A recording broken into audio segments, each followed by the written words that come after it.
தேவனுடைய திருநாமம் மகிமைப்படுவதாக. மீண்டுமாக இந்த அருளுரை துளிகளின் வாயிலாக உங்களை சந்திப்பதிலும் உங்களோடு தேவனுடைய திருவார்த்தையை பகிர்ந்து கொடுப்பதிலும் நான் மகிழ்ச்சி அடைகிறேன். இன்று நம்முடைய சிந்தனைக்காக நான் எடுத்துக்கொண்ட வேத பகுதியானது அப்போஸ்தலருடைய நடபடிகள் அதில் 9வது அதிகாரம், அதிலே 36, 37 ஆகிய 2 வசனங்கள். யோப்பா பட்டணத்தில் கிரேக்கு பாஷையிலே தொட்காள் என்று அர்த்தம் கொள்ளும் தபித்தாள் என்னும் பேருடைய ஒரு ஷீசி இருந்தாள். அவள் நற்கிரியைகளையும் தருமங்களையும் மிகுதியாய் செய்து கொண்டு வந்தாள். அந்நாட்களில் அவள் வியாதிப்பட்டு மரணமடைந்தாள். அவளை குளிப்பாட்டி மேல் வீட்டிலே கிடத்தி வைத்தார்கள். இதிலே நாம் சிந்திக்கப் போகின்ற காரியம் 37வது வசனத்தினுடைய முற்பகுதி. அந்நாட்களில் அவள், அதாவது தொட்காள், வியாதிப்பட்டு மரணமடைந்தாள். பிரியமானவர்களே, இது ஆச்சரியமான ஒரு காரியமாக இருக்கிறது. ஏன் ஆச்சரியம் என்று பார்க்கும் பொழுது, இங்கே வியாதிப்பட்டு மரணமடைந்து கிடத்தி வைக்கப்பட்டிருந்த இந்த தொட்காள் என்கிற பெண்மணி மிகுந்த தான தர்மங்களை, நற்காரியங்களை செய்யக்கூடிய பெண்மணியாக இருந்தார். மட்டுமல்ல, ஒரு சீஷியாக இருந்தார்கள். அப்படிப்பட்ட ஒரு பெண் வியாதிப்பட்டு மரணமடைவதை இங்கே பார்க்கிறோம்.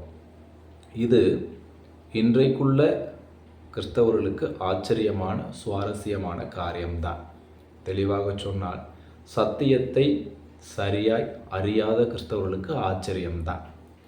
காரணம் என்னவெனில், இன்றைக்கு இருக்கின்ற கிறிஸ்தவ தலைவர்களாக இருக்கட்டும், கிறிஸ்தவர்களாக இருக்கட்டும், அவர்களுடைய எண்ணம் என்னவென்றால், ரட்சிக்கப்பட்ட ஒருவனுக்கு வியாதி இருக்கக்கூடாது. ஒருவேளை ஒரு நபருக்கு வியாதி இருக்குமானால் அவர் இயேசு கிறிஸ்துவை ஏற்றுக்கொள்ளவில்லை, அல்லது தன்னுடைய வாழ்க்கையை முழுவதுமாக அவருக்கு அர்ப்பணிக்கவில்லை என்றுதான் அர்த்தம் கொள்ளுகிறார்கள். இன்றைக்கு பல மேடைகளில், தொலைக்காட்சிகளில் இப்படிப்பட்ட பிரசங்கத்தை, இப்படிப்பட்ட கருத்தாக்கத்தை நாம் பார்த்து கொண்டுதான் இருக்கிறோம், கேட்டுக்கொண்டுதான் இருக்கிறோம். ஆனால் ஒன்றை தெளிவாக அறிந்து கொள்ள வேண்டும். மிகுதியான நற்காரியங்களையும் தர்மங்களையும் செய்து வந்த பக்தியுள்ள ஸ்திரீயாகிய தொட்காள், சீஷியாக விளங்கி வந்த தொட்காள் வியாதிப்பட்டு மரணமடைந்தார்கள் என்பதை தெளிவாக நாம் அறிந்து கொள்ள வேண்டும். ஆகவே நாம் ஒன்றை தெளிவாக புரிந்து கொள்ள வேண்டும். ரட்சிக்கப்பட்ட தேவனுடைய வசனத்தின்படி நடக்கின்ற தேவ பிள்ளைக்கும், ஒரு சீஷிக்கும் அல்லது சீடனுக்கும் கூட இவ்வுலக வாழ்விலே தேவன் அனுமதித்தால் நோய்கள் வரலாம். அந்த நோய்களின் காரணமாக அவர் மரித்து கூட போகலாம் என்பதை நம்முடைய நினைவில் வைத்துக் கொள்ள வேண்டும். பிரியமானவர்களே, வேதாகமத்தில் இந்த தொட்காள் மட்டுமல்ல, இன்னும் பல தேவனுடைய மனுஷர்கள், நபர்கள் வியாதி உள்ளவர்களாய் இருந்தார்கள் என்பதை வேதம் திட்டவட்டமாய் சொல்லுகிறது. குறிப்பாக புதிய ஏற்பாட்டிலே நாம் பார்க்கும் பொழுது 13 நிருபங்களை எழுதின உன்னத மனிதராகிய அப்போஸ்தலனாகிய பவுலடிகளாருக்கு கூட வியாதி இருந்தது என்பதை நாம் அறிந்து கொள்ள வேண்டும். எங்கே வாசிக்கின்றோம்? 2 கொரிந்தியர் 12வது அதிகாரம் 7 முதல் 10 அவர் தனக்கு ஒரு முள் கொடுக்கப்பட்டிருப்பதாக, தன்னைத்தானே அவர் மேன்மை பாராட்டாதபடிக்கு, பெருமை பாராட்டாதபடிக்கு தன்னுடைய சரீரத்தில் ஒரு முள் கொடுக்கப்பட்டிருக்கிறதாக குறிப்பிடுகிறார். சரியாக இந்த முள் என்பது அவருக்கு இருந்த ஏதோ ஒரு நோயை, வியாதியை குறிப்பிடுகிறதா இருக்கிறது என்பதை நம்முடைய மனதில் வைத்துக் கொள்ள வேண்டும். ஆகவே முள் என்று அங்கே குறிப்பிடப்படுவது அப்போஸ்தலனாகிய பவுலடிகளாருக்கு இருந்த ஏதோ ஒரு வியாதியை குறிப்பிடுகிறது. ஆகவே அந்த வியாதி நீங்கும்படியாக அவர் 3 முறை தேவனை நோக்கி ஜெபிக்கிறார். ஆனால் அவர் ஜெபித்தபடி அவருக்கு பதில் கிடைக்கவில்லை. என் கிருபை உனக்கு போதும், பலவீனத்திலே என் பலம் பூரணமாய் விளங்கும் என்பதுதான் அவருடைய ஜெபத்திற்கான பதிலாக இருந்தது. ஆகவே பவுலடிகளார் தன்னுடைய ஊழிய பாதையில் வியாதி உள்ளவராய் இருந்தார் என்பதை நம்முடைய மனதில் கொள்ள வேண்டும். அடுத்ததாக தீமோத்தேயு, எபேசு சபைக்கு பொறுப்பாளனாய் பவுல் மூலமாக நியமிக்கப்பட்ட ஒரு இளம் ஊழியர்தான் இந்த தீமோத்தேயு. இவரை குறித்து 1 தீமோத்தேயு 5:23 நாம் வாசிக்கும் பொழுது அவருக்கு பலவீனங்கள் இருந்ததாக பவுல் குறிப்பிடுகிறார். பன்மை பலவீனங்கள், அதாவது அது நோய்களைத்தான், தீமோத்தேயுவுக்கு இருந்த நோய்களைத்தான் அந்த பலவீனங்கள் என்கிற பதம் சொற்றொடர் குறிப்பிடுகிறது.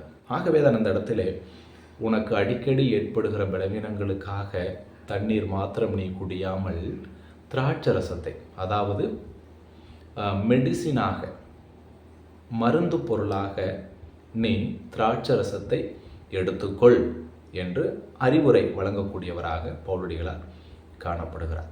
ஆகவே பிரியமானவர்களே, தீமோத்தேயுவுக்கு வியாதிகள் இருந்தன. அந்த வியாதிக்காக அவர் மருந்து எடுத்துக்கொள்ளும்படியாக பவுல் மூலமாய் அறிவுறுத்தப்பட்டார். ஆகவே தீமோத்தேயு என்கிற ரட்சிக்கப்பட்ட எபேசு சபையின் பொறுப்பாளனுக்கும் வியாதிகள் இருந்தன. அடுத்ததாக துரோப்பீம் என்கிற ஒரு நபர், இவர் பவுலின் உடன் ஊழியர். இவரை குறித்து 2 தீமோத்தேயு 4:20 பவுல் குறிப்பிடும் பொழுது அவரை வியாதி உள்ளவராக, வியாதி படுக்கையில் உள்ளவராக அடையாளப்படுத்துகிறார். பவுலினுடைய உடன் ஊழியர் துரோப்பி வியாதி படுக்கையிலே இருந்தார். ஆகவே பிரியமானவர்களே, நாம் நன்கு சிந்திக்க வேண்டும். ரட்சிக்கப்பட்ட மாபெரும் வேதாகம கதாபாத்திரங்களுக்கும் கூட வியாதிகள் இருந்தன என்பதை நம்முடைய மனதில் நாம் நிறுத்தி கொள்ள வேண்டும்.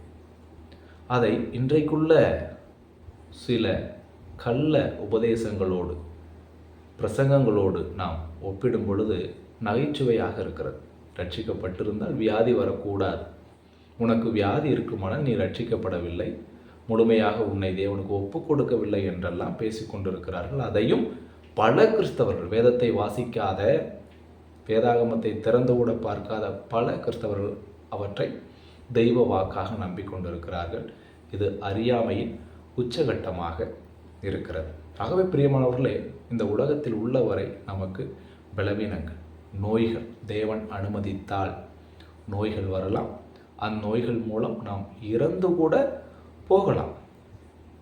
ஆகவே நோய்களை குறித்து நாம் அச்சப்பட வேண்டிய அவசியமில்லை. ரட்சிக்கப்பட்டவராக இருந்தாலும் ரட்சிக்கப்படாதவராக இருந்தாலும், தேவனுக்கு எவ்வளவாய் பிரியமாய் நடந்தாலும், தேவன் அனுமதித்தால் நமக்கு நோய்கள் வரலாம் என்பதை நம்முடைய மனதில் நாம் கொள்ள வேண்டும்.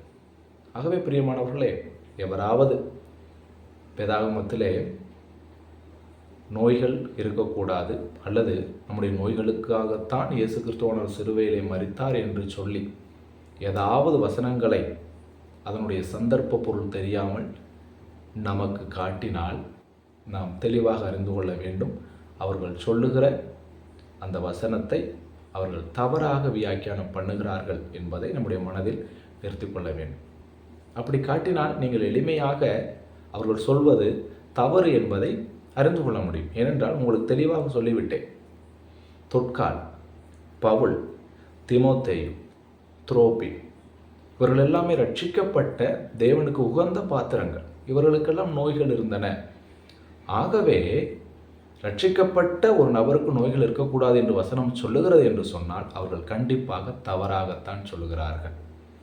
ஒருவேளை அதை நீங்கள் உண்மை என்று நம்பினால், இந்த தொட்கால், பவுல், தீமோத்தேயு, துரோப்பி இவர்களுக்கு நோய்கள் இருந்ததே அதை நீங்கள் சிந்திக்க வேண்டும். அப்படியானால் நீங்களும் அவர்கள் சொல்லுகிற வசனங்களை தவறாக ஏற்றுக்கொள்கிறீர்கள் என்பதுதான் பொருள். ஆகவே பிரியமானவர்களே, இந்த உலகத்தில் உள்ளவரை நமக்கு பலவீனங்கள், நோய்கள் தேவன் அனுமதித்தால் வரலாம் என்பதை நம்முடைய மனதில் கொள்ள வேண்டும். ஆகவே பிரியமானவர்களே, இந்த நோய்களை பற்றிய மனப்பான்மை நமக்கு எப்படி இருக்க வேண்டும் என்று சொன்னால், தேவன் ஒருவேளை நம்முடைய வாழ்க்கையில் நோய்களை அனுமதிப்பாரானால் தேவன் என்னுடைய நன்மைக்காகத்தான், அல்லது என் மூலமாய் அவருடைய நாமம் மகிமைப்படுவதற்காகத்தான் இதை அனுமதித்தார் என்று எண்ணக்கூடிய ஒரு மனப்பான்மைக்கு நாம் வருகிறவர்களாய் காணப்பட வேண்டும். நம்முடைய மனமும் அப்படிப்பட்ட சிந்தை உள்ளதாக காணப்பட வேண்டும், ஆயத்தமாக்கப்பட வேண்டும். பிரியமானவர்களே, இந்த உலகத்தில் நோய்களோ மரணமோ அந்நியர்களுக்கு தேவனை அறியாதவர்களுக்கு எப்படி வருமோ அதே போல் நமக்கும் கூட வரலாம். கிறிஸ்தவ வரலாற்றிலே நாம் வாழ்கிற இந்த நிகழ்காலத்திலே அநேக கிறிஸ்தவர்கள் அப்படியாக மரிப்பதை, வியாதி உள்ளவர்களாக இருப்பதை நாம் பார்க்கிறோம். ஆகவே பிரியமானவர்களே, நாம் பயப்பட வேண்டிய அவசியம் இல்லை, நாம் ஆச்சரியப்பட வேண்டிய அவசியம் இல்லை. இவ்வுலகத்தில் உள்ளவரை நமக்கு பாடுகள், அந்த பாடுகள் என்பதில் நோய்களும் உள்ளடங்கும். ஆகவே தவறான உபதேசங்களை குறித்து நாம் கவனமாக இருக்க வேண்டும். என்றைக்கு நம்முடைய அறியாமை நீங்குகிறதோ அன்றைக்கு நம்முடைய பயம் நம்மை விட்டு நீங்கும். ஆகவே வேத வசனங்களை கவனமாக நாம் வாசிக்க வேண்டும். எவர் பிரசங்கித்தாலும், நமக்கு பிரியமானவர்கள் பிரசங்கித்தாலும், பிரியமல்லாதவர்கள் பிரசங்கித்தாலும், யார் வேத வசனத்தை கூறினாலும் அதை நம்முடைய கரங்களில் இருக்கின்ற வேதாகமத்தை திறந்து அதில் உள்ள வசனங்களோடு ஒத்துப்போகிறதா, அவர் சொன்ன வசனம் வேதாகமத்தில் உள்ள வசனங்கள் தானா என்பதை சரியாக நிதானித்து பகுத்தறிந்து நாம் விடயத்தை அறிந்து கொள்ள வேண்டும். இல்லாவிடில் அவர்களுடைய வார்த்தைகளை அப்படியே ஏற்றுக்கொள்வோமாகில் நாம் தவறான வழிக்கு, தவறான உபதேசத்திற்கு செல்ல அநேக வாய்ப்புகள் இருக்கின்றன. ஆகவே நாம் கவனமாக இருக்க வேண்டும். வேதாகமத்தில் நாம் பார்ப்பது போல தேவனுக்கு உகந்த பாத்திரங்களுக்கு கூட வியாதிகள் இருந்தன. அந்த வியாதியின் மூலமாக மரித்தும் கூட போனார்கள். எடுத்துக்காட்டு நாம் பார்த்த தொட்கால் என்கிற அம்மையார். ஆகவே பிரியமானவர்களே, நாம் வேத வசனத்தின் அடிப்படையில் நம்முடைய கிறிஸ்தவ வாழ்க்கையை கட்டமைக்க அழைக்கப்படுகிறோம். ஆகவே வேத வசனங்களுக்கு இணங்க நம்முடைய கிறிஸ்தவ வாழ்க்கையை கட்டமைப்போம்.